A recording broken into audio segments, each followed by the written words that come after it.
একটি প্রশ্ন অনেকে আমাদের কাছে করে থাকেন, আর তা হলো সলাতের মধ্যে যদি আমাদের রাকাত সংখ্যা নিয়ে সন্দেহ দেখা দেয়, অর্থাৎ আমি ঠিক কত রাকাত সালাত আদায় করেছি যদি মনে করতে না পারি, তাহলে সেক্ষেত্রে আমাদের করণীয় কি হবে?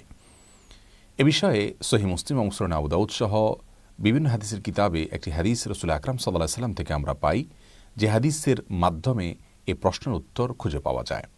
সেখানে রাসূল আকরাম সাল্লাল্লাহু আলাইহি ওয়াসাল্লাম বলেছেন, ইযা শাক্কা আহাদুকুম ফি সালাতিহি ফালাম ইয়াদরি কাম সাল্লা সালাসান আম আরবাআ ফালইয়াতরাহিশ শাক ওয়ালইয়াবনি আলা মাস্তাইকান। যার অর্থ হলো, তোমাদের কেউ যদি সালাতের রাকাত সংখ্যা নিয়ে সন্দেহের মধ্যে পড়ে, তাহলে সে যেন 3 এবং 4 রাকাত নিয়ে সন্দেহ দেখা দিলে যেটা নিশ্চিত সেটার উপরে ভিত্তি করে সালাত আদায় করে, আর সন্দেহটাকে যেন ছুঁড়ে ফেলে দেয়। এ হাদিসের আলোকে যে সমাধান আমরা খুঁজে পেলাম তা হলো, যদি রাকাত সংখ্যা নিয়ে সন্দেহ দেখা দেয়, প্রথমত আমাকে চেষ্টা করতে হবে যে কোনটার দিকে আমাদের মনের ঝোঁক বেশি থাকে। 3 এবং 4 নিয়ে যদি সন্দেহ হয়, তাহলে বেশিরভাগ যদি 3 মনে হয়, তাহলে 3 রাকাত ধরেই আমাকে সালাত শেষ করতে হবে। আর যদি আমার ধারণার প্রাবল্য থাকে 4-এর দিকে, অর্থাৎ 4-এর দিকে আমাদের মনের ঝোঁক বেশি থাকে, মনে হচ্ছে 4 রাকাত হওয়ার সম্ভাবনাই বেশি, তাহলে আমরা 4 রাকাত ধরেই সালাত শেষ করব এবং শেষে সেজদায় সাহু দিয়ে নেব। আর যদি কোনো একদিকে আমার মনের ঝোঁকের প্রাবল্য না থাকে, বরং আমি 50-50-র মধ্যে দাঁড়িয়ে থাকি, ঠিক মাঝামাঝি দাঁড়িয়ে থাকি, তৃতীয় না চতুর্থ রাকাত আমি ঠিক করতে না পারি, প্রথম বা দ্বিতীয় রাকাতের ক্ষেত্রে একই কথা প্রযোজ্য হবে যে প্রথম না দ্বিতীয় আমি যদি নিরূপণ করতে না পারি, তাহলে সেক্ষেত্রে একেবারে সমান সমান যদি হয়, তাহলে সেক্ষেত্রে স্বল্প সংখ্যকটা আমাকে ধরে নিতে হবে। কারণ রাসূল আকরাম সাল্লাল্লাহু আলাইহি ওয়াসাল্লামের নির্দেশনা হলো, যেটা নিশ্চিত সেটাকে যেন আমরা ধরে নিই। তাহলে 3 আর 4 নিয়ে সন্দেহ হলে 3টা নিশ্চিত, মানে তৃতীয় রাকাত হয়েছে বা 3 রাকাত হয়েছে এটা নিশ্চিত, তাহলে আমরা সেটাকে ধরে নিব। আর চতুর্থ রাকাত নিয়ে আমরা যদি কোনো সিদ্ধান্ত নিতে পারছি না, অতএব সেটা সন্দেহের মধ্যে পড়ে, সেটাকে আমরা বাদ দিব, অর্থাৎ চতুর্থ রাকাতকে আমরা নতুন করে পড়ব, আর তৃতীয় রাকাত যেটা নিশ্চিত সেটাকে আমরা ধরে নেব। তা এভাবে সালাত আদায় করব, এবং এক্ষেত্রেও সেজদা সাহু শেষে দিতে হবে। এক্ষেত্রে কেউ কেউ একটি ভুল করে থাকেন, তা হলো এরকম সন্দেহ দেখা দিলে সালাত ছেড়ে দেন, যেটি ভুল। কারণ হলো রাসূল আকরাম সাল্লাল্লাহু আলাইহি ওয়াসাল্লাম এরকম সন্দেহের ক্ষেত্রে আমাদের করণীয় নির্ধারণ করে দিয়েছেন, অর্থাৎ আমাকে একটা সিদ্ধান্তে উপনীত হয়ে সেজদা সাহু দিয়ে সালাত শেষ করতে হবে।